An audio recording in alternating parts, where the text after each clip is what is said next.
Welcome to Everyday Enlightenment. I'm your host, Patty Teal. I'm coming to you today from the amazing and gorgeous Sedona Mago retreat, 190 acres located in the high desert near Sedona, Arizona. My guest today is no stranger to Sedona Mago retreat. HeatherAsh Amara, best-selling author of Warrior Goddess Training, Becoming the Woman You Are Meant to Be, travels the world working with groups of women to integrate the feminine wisdom of the ancients into their modern lives. She also has a new book that is just about to be released called Awaken Your Inner Fire. We're so very lucky that HeatherAsh Amara will be back at Sedona Mago Retreat September 22nd through the 24th to lead Warrior Goddess Wisdom Training. Welcome, HeatherAsh. Thanks so much, Patty. It's so great to be here with you again. Oh, it's so wonderful to talk to you again. It's my favorite part of my job is to talk to people that are so wise and try to absorb some of their wisdom. So thank you so much for being here. So if you don't mind, I'd love to hear a little bit about your new book, Awaken Your Inner Fire. Yes, I'm very excited about this book. It's actually a book I wrote in 2009, and I wrote it because I was working at something I was really passionate about. I had a center, I was training teachers. This was in Berkeley, California. And I'd written a book, all my dreams had come true. And I realized I was stressed out, my team was stressed out, and that it wasn't working the way that I envisioned it would be working. And so I got really curious about why is it that even when we're doing what we love, we can get into places where we're stressed, where we're overwhelmed, where we don't have enough space for ourselves. And so that started a year-long process of actually closing down my center, traveling in a bus for a year, and exploring this whole idea around work, spaciousness, and what I call your true work. So the book is about how to create spaciousness in your life, how to connect with stillness, how to connect with what your true work is, which is different than what most people think it is, and how to really let yourself be guided by your intuition and by spirit throughout your day. Work, family, your relationship with yourself, all of the different areas. Oh, that's beautiful. And it is so important, isn't it, to really find what fulfills you. But as you said, you were already doing fulfilling work. So what did you discover was missing, or what was the problem that was causing you to feel so out of balance?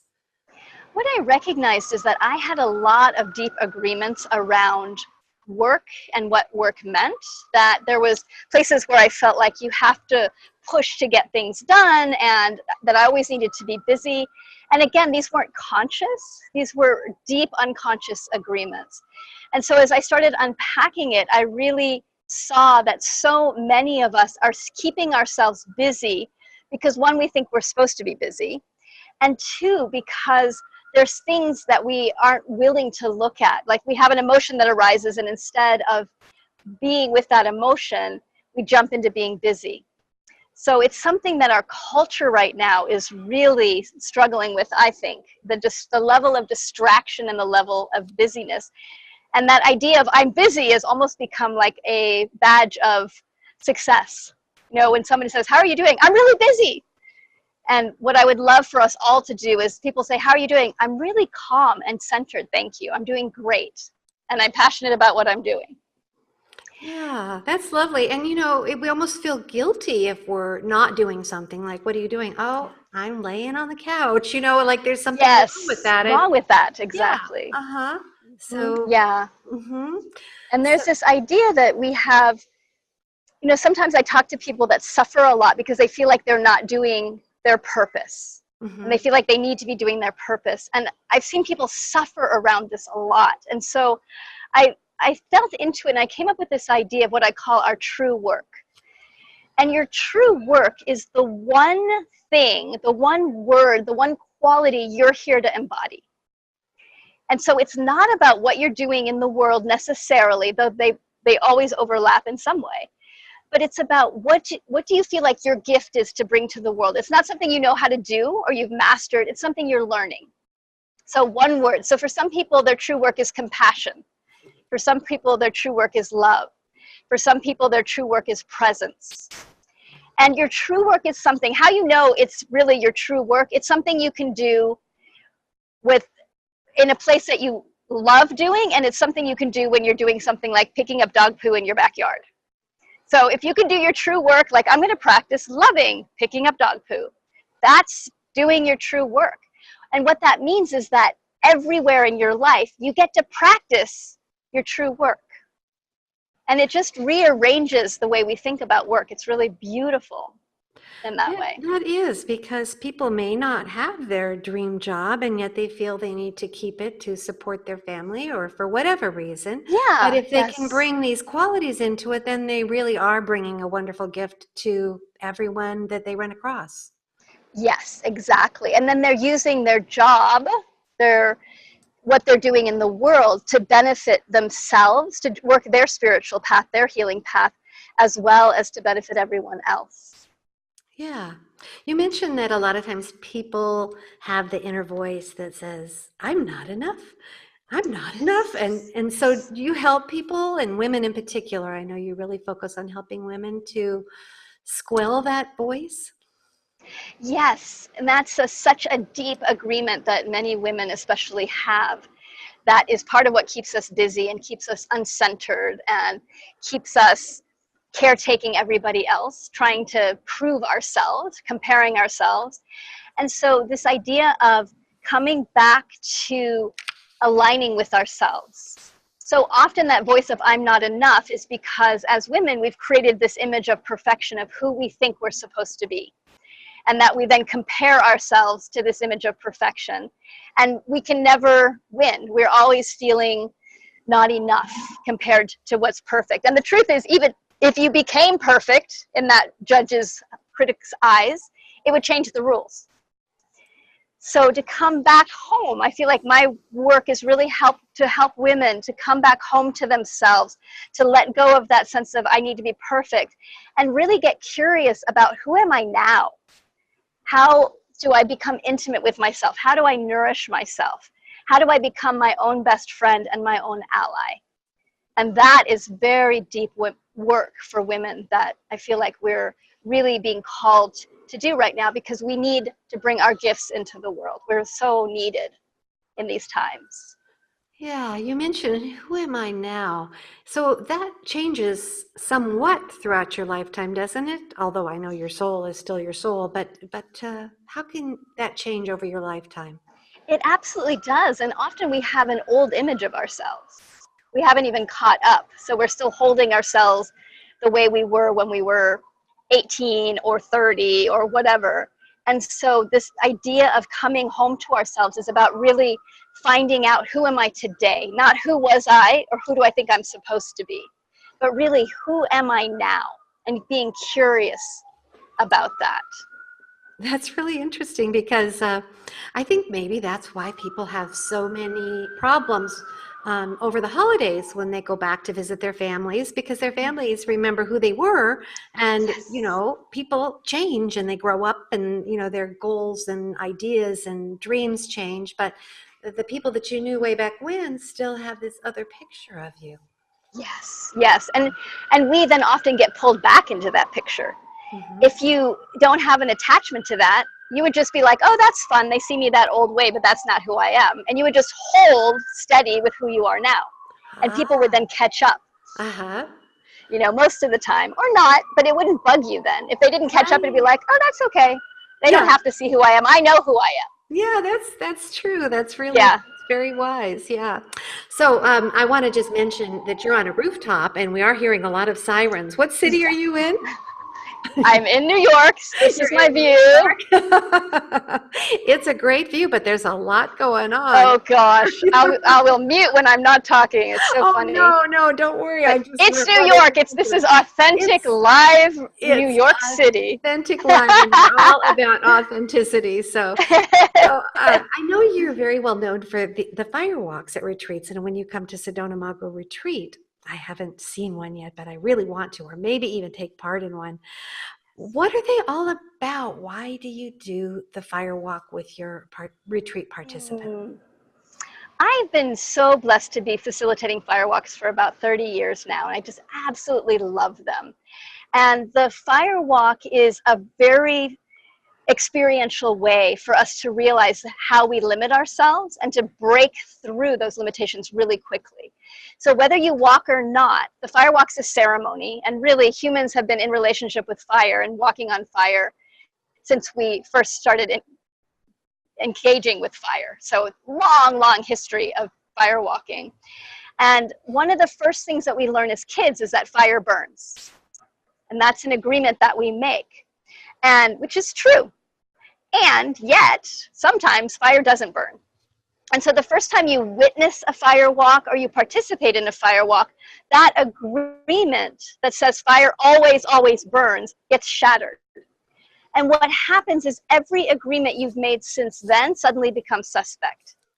But there's a way it just absolutely opens up your mind to new possibilities. And I've talked to so many people who, after a fire walk, go back into their world, and things that they would have stopped themselves and said, oh, I can't do that, that's not possible. They're like, I can do this.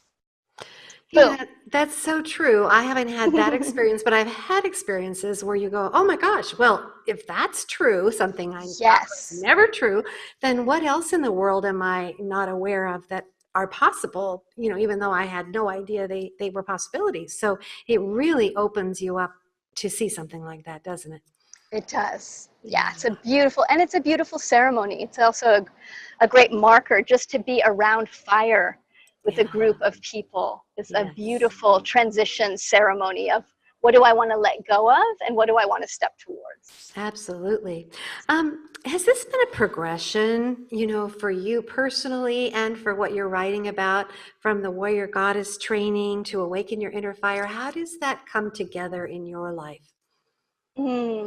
It's really been, the books have been about what I'm working on myself, because I'm very practical. I love the theory and the big picture, and I'm also very much like, how do we bring it onto the ground and make tools and practices that work, that help us become more present, more loving towards ourselves and others, more open-hearted.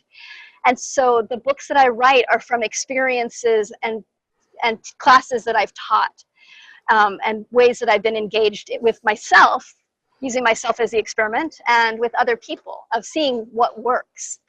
So I would say that my books are about different areas, and like Warrior Goddess Training was out of my passion for supporting women and looking at what do women need to be supported in finding their authenticity, their authentic voice, and their power.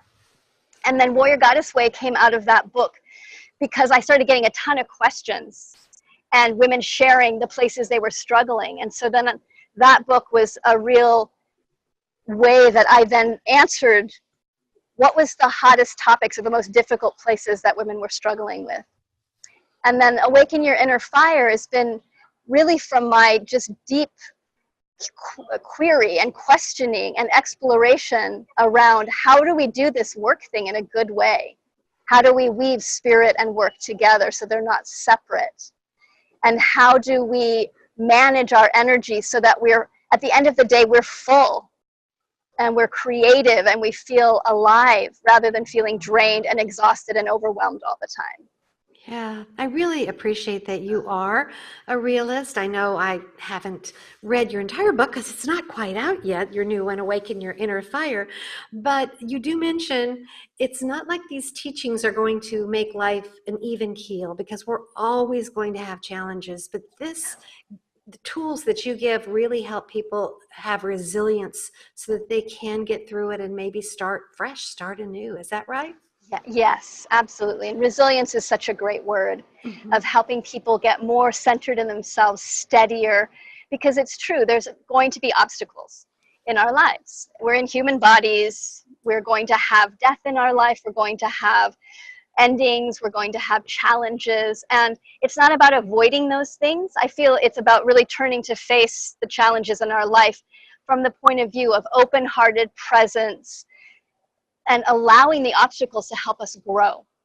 Because when we face them with our open hearts, when we face them with our clarity that we're going to use everything in our life to show up more, to become more present, to become more loving, to do our true work, whatever that is, then our life, it becomes just beautiful, much easier, because we're not no longer avoiding or in fear. We're like, yes, I'm here, I'm ready. Very much like the title of your book, Awaken That Inner Fire. I am ready, yes. So, can you tell our listeners and our watchers about the upcoming weekend at Sedona Mago Retreat, the Warrior Goddess Wisdom Training? Who would benefit from it? Who would enjoy it besides everybody? But just a little bit about it. Yes, absolutely. I'm so happy to be coming back to Sedona Mago. Such a beautiful place to do this type of work. And the weekend is called Warrior Goddess Wisdom Weekend, and it's specifically for women. And we come together to build community and to learn really specific tools. And what I've found is that what creates the biggest change is being around other women that are on the same path. And often in these workshops, women end up making lifelong friends. They find community, they find the support that they've been seeking in their lives. And we also do a lot of practical exercises. It's not me standing up for 3 days going, okay, now I'm going to tell you how you should be. It's us partnering with each other and exploring and trying new things and learning again how to integrate the concepts to bring them into our lives. And it's also super fun. We have just a blast with each other, and everybody never wants to leave, especially from Mago, because it's such a beautiful container. So I'm really looking forward to being there again. And I think this is my third Warrior Goddess weekend or fourth one. Wow, I had lost at Mago. But maybe I didn't know about all of them, but I know I've known about the last couple, and they're wonderful. So if people want to learn more about you, your books, I know that you have a whole community. Can you give people the website where they could sign up for various things that you offer? Absolutely. The website's HeatherAshAmara.com, HeatherAshAmara. And you can also follow me on Facebook. I have an author page, and we also have a really beautiful tribe called Warrior Goddess Tribe on Facebook. It's a closed group, and there's about almost 15,000 women now that are part of that group and supporting each other in really beautiful ways. Well, even the name is so appealing, Warrior Goddess. I just love it. Yeah, that's so great. Well, I can't wait until you're here again, and it's so nice of you to take time out of your busy time in New York there to talk with us on Everyday Enlightenment. Thank you so much. I look forward to seeing you when you're at Sedona Mago Retreat. Thanks, Patty. Take good care. Thank you. Bye. Bye.